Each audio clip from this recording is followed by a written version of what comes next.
आपने बहुत सारे लोगों को ये कहते सुना होगा कि मैंने नर्सरी से जब से ला करके ये पौधा लगाया है तब से ये इतना ही बड़ा है, कोई भी फर्टिलाइजर देने का इस पर कोई असर नहीं होता और इसमें बिल्कुल भी ग्रोथ नहीं हो रही है।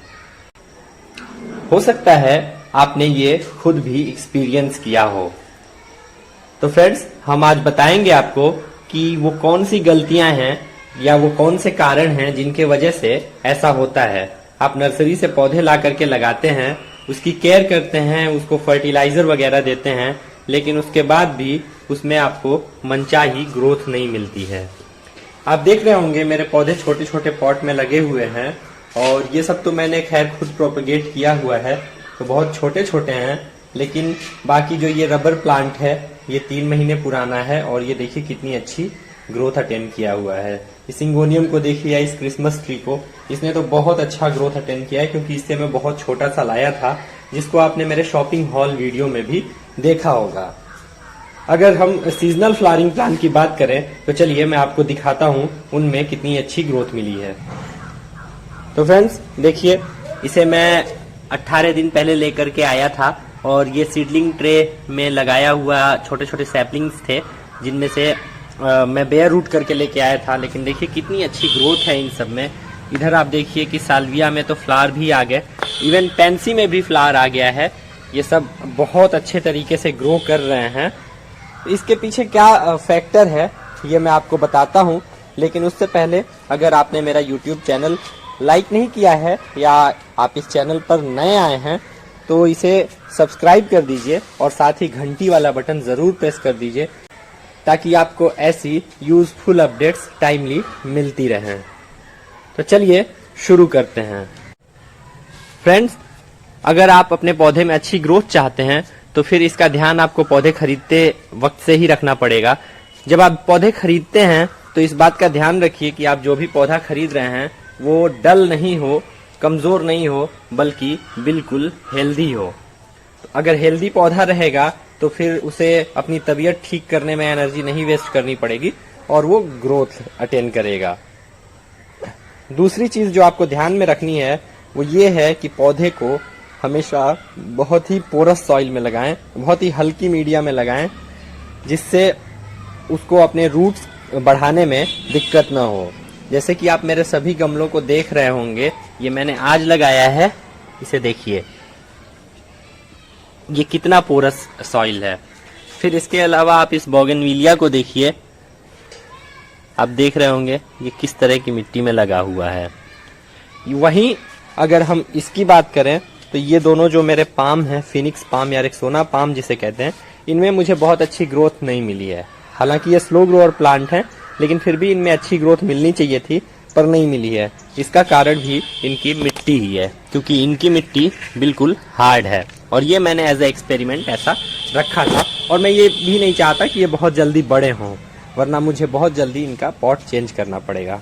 तो फ्रेंड्स, सबसे पहली बात कि जब आप नर्सरी से पौधे खरीदते हैं तो ऐसी ही कड़ी मिट्टी में लगे हुए पौधे होते हैं जो बिल्कुल काली मिट्टी जो बंगाल की होती है, बहुत हार्ड होती है। ऐसा इसलिए किया जाता है ताकि पौधे बहुत ज्यादा बड़े न हो और उनकी रूट बाउंड हो जाए। तो फ्रेंड्स, जब भी आप पौधे लेकर आएं तो उसके ग्रो बैग को फाड़ के हटा लें और टब में थोड़ा पानी ले करके उसमें उसे डाल करके 10 मिनट छोड़ दें। इससे वो मिट्टी थोड़ी सॉफ्ट हो जाएगी। फिर साइड से बहुत ही आहिस्ता आहिस्ता मिट्टी हटा लें। तो इससे क्या होगा कि आपकी रूट्स जो हैं वो फ्री हो जाएंगी और जब वो आज़ाद हो जाएंगी तो वो अच्छे से ग्रो करेंगी। दूसरी चीज़ ये है कि जो सॉइल मीडिया है वो आपका बहुत ही हल्का होना चाहिए, वेल ड्रेनिंग और बहुत ही पोरस होना चाहिए। वेल ड्रेनिंग और पोरस सॉइल आप घर पे कैसे बना सकते हैं, इसमें मैंने एक वीडियो बनाया हुआ है। मैं उसकी लिंक आई बटन पे दे दूंगा, डिस्क्रिप्शन बॉक्स में भी दे दूंगा। आप वहां से देख करके एक अच्छी सॉइल मीडिया बना सकते हैं। सिर्फ आपको इन्हीं बातों का ध्यान रखना है। इसके अलावा एक बात जो आपको बहुत ज्यादा ध्यान में रखनी है कि आप जो भी पौधा खरीद रहे हैं उसकी सनलाइट रिक्वायरमेंट चेक करें। अगर आपके पौधे को ज्यादा सनलाइट की जरूरत है और वो ऐसी जगह पे रखा हुआ है जहां उसे सनलाइट नहीं मिल रही है तो भी वो ग्रो नहीं करेगा। तो फ्रेंड्स, सनलाइट रिक्वायरमेंट चेक कर लें अपने प्लांट की और उसके बाद उसे आप लगाएं और ऐसी जगह पे रखें जहां पे उसे उसकी रिक्वायरमेंट के अनुसार धूप मिलती रहे।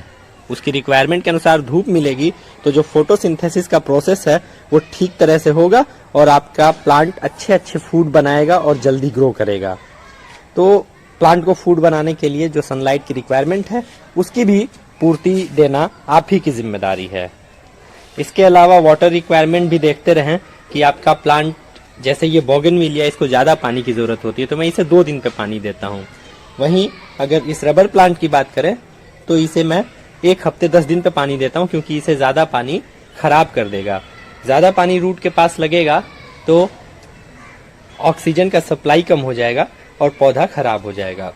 तो इसलिए वाटर रिक्वायरमेंट भी अपनी चेक करते रहें और उसी हिसाब से अपने पौधे को पानी दें। आखिरी बात जो आपको ध्यान में रखनी है कि अभी सर्दियों का मौसम है, अभी धूप में इतनी तीव्रता नहीं है कि वो पौधों को जला सके या पौधे में लीफ बर्न आए। तो अभी जितने भी आपके इंडोर पौधे हैं उन सबको बाहर निकाल दें। जैसे कि मैंने इन एरिका को निकाला हुआ है, उधर भी कुछ पौधों को मैंने निकाला हुआ है जहां इन्हें 2-3 घंटे 4 घंटे धूप मिलती है। और इस रबर प्लांट को तो मैंने बिल्कुल ही बाहर रख दिया है, दिन भर इसे धूप मिलती है, ताकि इस सीजन में ये ग्रो कर सकें। जितनी अच्छी धूप मिलेगी इनका खाना उतना ही अच्छा बनेगा। तो फ्रेंड्स, बस इन्हीं बातों का ध्यान रखें।